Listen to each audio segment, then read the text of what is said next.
અલીખાન પઠાણ મહાવનમાં રહેતા અને વ્રજની ચોકી કરતા. શ્રીનાથજીની કૃપાથી આ પઠાણને વ્રજના આધિદૈવિક સ્વરૂપના દર્શન થયા હતા. તેથી તેઓ બહુ ચોકસાઈપૂર્વક વ્રજના વૃક્ષો, વેલીઓ, પશુ પક્ષીઓ તથા જળાશયોની રક્ષા કરતા. આ અલીખાનને ખાનજાદી નામની એક અત્યંત સુંદર રૂપવતી દીકરી હતી. અલીખાનને પુત્રી પર ઘણો જ વહાલ હતો. આ પુત્રી યૌવનને આંગણે આવી એટલે એક દિવસ એણે ખેલવા માટે મોટા અને આલિશાન ઘરની માંગણી પિતા પાસે કરી. તરત અલીખાને કારીગરો બોલાવ્યા અને મકાનનો પાયો ખોદાવ્યો. પાયો ખોદતા ખોદતા એક દિવસ એમાંથી શ્રી ઠાકોરજીનું એક બહુ જ સુંદર સ્વરૂપ પ્રાપ્ત થયું. ખાનજાદીએ એ સ્વરૂપ પોતાની પાસે રમવા માટે રાખી લીધું. એને પેલા સ્વરૂપમાં ઘણી આસક્તિ થઈ ને રમતા રમતા ખાનજાદીને વ્યસન દશા પ્રાપ્ત થઈ અને એવી તન્મયતા પ્રાપ્ત થઈ ગઈ કે તે સ્વરૂપ વિના એક ક્ષણ પણ રહી શકતી નહીં. સમય જતાં તે સ્વરૂપે સાક્ષાત શ્રી વૃંદાવન ચંદ્રના રૂપે ખાનજાદીને દર્શન દીધા અને રાત્રિ દરમિયાન તેની સાથે રાસ ખેલ્યા. ખાનજાદી હવે પિતાના મહેલમાં રહેવાને બદલે પેલા આલિશાન ઘરમાં રહેવા લાગી અને બહુ પ્રીતિપૂર્વક શ્રી ઠાકોરજીની સેવા કરવા લાગી.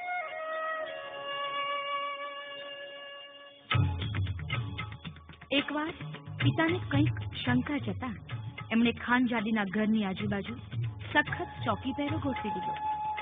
અડધી રાત વીતી અને ચોકિયાતોને રાસ રંગના અવાજ કાને પડ્યા. તેઓ ચોંકી ગયા અને સવારે અલીખાનને આવીને વાત કરી. એ રાતે અલીખાન પોતે દીકરીના ઘરની ચોકી કરવા બેઠા. વળી અડધી રાત વીતી અને ઘરમાં વાજિંત્રોના અવાજ સાથે રાસ ખેલાવા લાગ્યો. શ્રીનાથજીની કૃપાથી અલીખાનની બુદ્ધિમાં બગાડ નહોતો થયો. તેને સહજ વિચાર આવ્યો કે આ કોઈ માનવ કૃતિ નથી. ઘરની અંદર કોઈ પ્રવેશ્યું જ નથી. પછી આટલો સુંદર ધ્વનિ ભગવત સ્વરૂપની જ કૃતિ હોઈ શકે. જ્યાં કીડી પણ પ્રવેશી શકે એમ નથી, ત્યાં મનુષ્ય કઈ રીતે અંદર જવાના હતા એમ વિચારી અલીખાને કમરે ખોસેલો છરો કાઢ્યો ને કમાડમાં એક બાકોરું પાડી. બાકોરામાંથી એમણે અંદર ઝાંખીને જોયું અને તેઓ આશ્ચર્યચકિત થઈ ગયા. ઘરના પાયામાંથી નીકળેલા શ્રી ઠાકોરજી સાક્ષાત શ્રી વૃંદાવન ચંદ્ર સ્વરૂપે ખાનજાદી સાથે રાસ ખેલી રહ્યા હતા. આ દ્રશ્ય જોઈને અલીખાન મૂર્છિત થઈ ગયા. સવાર પડી ખાનજાદીએ ઘરના કમાડ ખોલ્યા. જોયું તો પિતા ઉંબરામાં પડ્યા છે. એણે પિતાને જગાડ્યા. ભાન આવતા અલીખાને રાસના દર્શન કરવાની જીદ પકડી. એ રાતે ખાનજાદીએ પોતાના શ્રી ઠાકોરજીને પિતાની જીદની વાત કહી.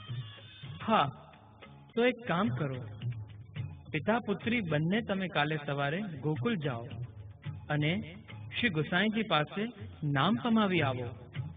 ત્યાર પછી જ તમારા પિતાને રાસના દર્શન થશે. બીજે દિવસે સવારે પિતા પુત્રી ગોકુલ આવ્યા અને શ્રી ગોસાઈજી પાસે નામ પામ્યા. પાછા વળી મહાવન આવી ગયા. રાત પડી. શ્રી ઠાકોરજી રાસ ખેલવા પધાર્યા અને સામે ચાલીને અલીખાનને અંદર બોલાવ્યા. અલીખાન પોતે પખાવજ ઘણી સારી વગાડતા. તેથી શ્રી ઠાકોરજીની આજ્ઞા માંગી એમણે રાસ દરમિયાન પખાવજ વગાડી. તે સાંભળી શ્રી ઠાકોરજી ઘણા જ પ્રસન્ન થયા. આ પિતા પુત્રીને શ્રી ગુસાઈજીના મુખેથી કથા શ્રવણ કરવાનો નિયમ હતો. શ્રી ગુસાઈજી પણ કથા કહેવાના સમયે માણસ મોકલાવીને પિતા પુત્રીને અવશ્ય બોલાવતા. એ બંને આવી જાય પછી જ શ્રી ગુસાઈજી કથાની શરૂઆત કરતા. એકવાર એક સેવકના મનમાં એક શંકા સળવળાટ કરી ગઈ. મને તો કઈ સમજાતું જ નથી. આવું કઈ રીતે હોઈ શકે? મહારાજ મ્લેચ્છને આટલો અધિકાર આપે છે અને શ્રીમદ ભાગવત સંભળાવે છે, તે યોગ્ય છે? શ્રી ગુસાઈજી સેવકના મનનો ભાવ કળી ગયા. તરત આપ શ્રી બોલ્યા, સેવકો, તમારામાંથી કોઈ કહેશે કે ગઈકાલની કથામાં અમે કયો પ્રસંગ કયો હતો? બધા સેવકો છોબેલા પડી ગયા, કારણ કે કોઈને પ્રસંગ યાદ જ નહોતો.